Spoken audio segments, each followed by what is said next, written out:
So you decided to take the leap and do something on your own. Maybe you decided you could do it better than a lot of what's out there. Or maybe you were fed up with just working for somebody else.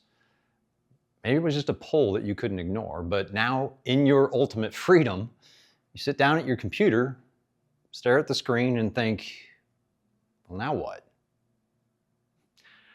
I know that feeling because I've been exactly there. And honestly, some days I still am. In the next few minutes, I want to show you two things. Why that staring at the screen moment isn't a sign that you made the wrong choice, and what actually moves you past that feeling.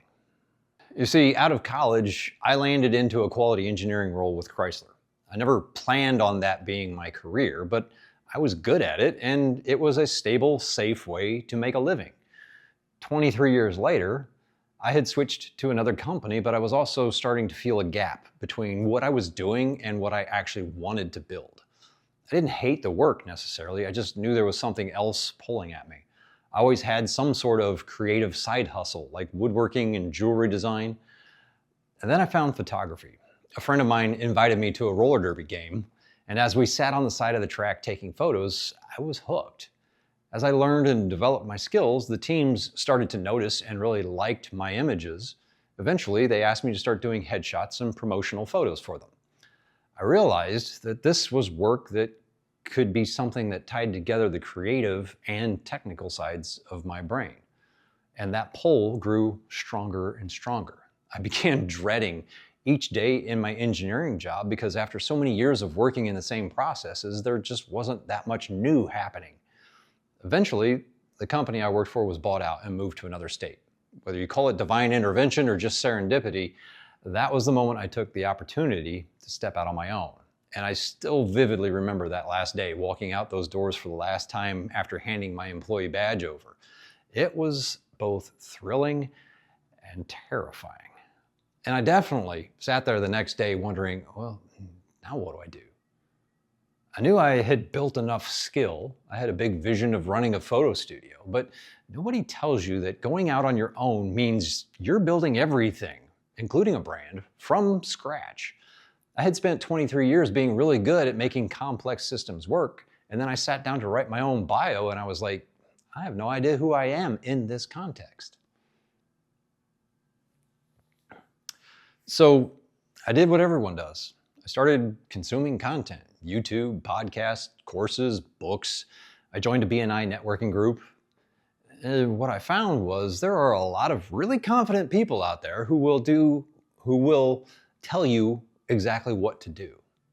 And some of it's genuinely valuable. I'm not here to tell you to ignore all of that advice, but the thing I kept running into was that their way worked for them, in their market, with their personality, and at their stage of business. So just be very careful of anyone who out there is telling you there's one right way to build a business or one right way to show up, because only you can decide what success looks like for you. After I had signed up for more courses and coaching programs than I probably should have, I started asking some different questions. I leaned back into my engineering background, where my natural reaction to any system is to ask, does this actually work, or does it just look like it works? That skepticism is what eventually led me to build Brand Visioneering. It led me to stop guessing at what was wrong with my business and start engineering what was right for me. And I saw that finding real brand clarity is no different than any other complex systems problem. You don't fix it with guesswork. You diagnose it, you test it, and you build on what actually works. And I found that what worked for me was a process that didn't rely on templates or anyone else's definition of business. And I found that it actually worked for a lot of other people struggling with the same problem as well. And now I'm not telling you that this is the way. I'm just saying this is a way that changed everything for me. So the basic foundation of this process starts with getting clear on your why before your what. And most people do that backwards. They're good at this thing they do, so they just naturally tell everyone, this is what I do. But the problem with that is there's 100,000 other people doing exactly the same thing. When you start to focus on why you do this work, that becomes a different conversation. You're not just feeding someone an elevator pitch, but you're giving them a meaningful reason for the work you do. From there, start building a brand voice that actually sounds like you. Not a polished corporate version of you, and definitely not the version that you think people want. Especially when you come from a corporate background. You get brainwashed into thinking the corporate way. You talk like a corporate leader. But when you're building your own brand, your own personal brand, finding your voice is what makes the right person say, this person actually gets me. The last part is, honestly, accepting that this doubt doesn't really go away. You just get better at not letting it drive your day-to-day mindset. This is still a journey.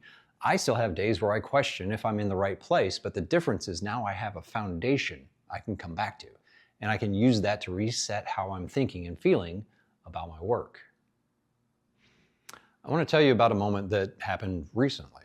I've been running my Founders Forge program, and one of the people in there was a guy who's an experienced sales leader. He's got a strong corporate background and left all of that behind to build something on his own. Sound familiar? After one of our sessions, he came up to me and just said simply, "You're making my life better." I got choked up on my way home from that because that's it. That's why I left. That's what making it actually means to me. It's not about the money or some follower count. It's that. And I realized that I had made it. By my own definition of what I wanted to create in this world, that's my success. And if that's how you feel about all of this as well, you might be closer than you think. So what do I actually do? Well, I work with entrepreneurs and mission-driven business owners who are exactly where I was. They're skilled, they know their craft, but they're stuck in that whirlwind of the day-to-day, and their brand doesn't yet reflect the depth of what they're actually building. I help them slow down long enough to get clear on that vision, build a brand foundation that actually sounds like them, and start showing up in a way that attracts the right people. If any part of this conversation hit close to home, if you found yourself nodding along or maybe just wincing a little bit because it's a little too raw, I'd love to keep talking. I've put together a free training. It's called Stop the Whirlwind, and it walks you through the exact framework I use to help founders move from that foggy, spinning feeling to a clear roadmap they can actually act on. It's linked below, absolutely free, and if any part of this conversation hit close to home, it's probably the right next step for you. But if nothing else, I truly just want you to know that staring at that screen moment of wondering what's next, that's not a sign you made the wrong decision. It's part of the journey, and I truly wish you all the best in building your path.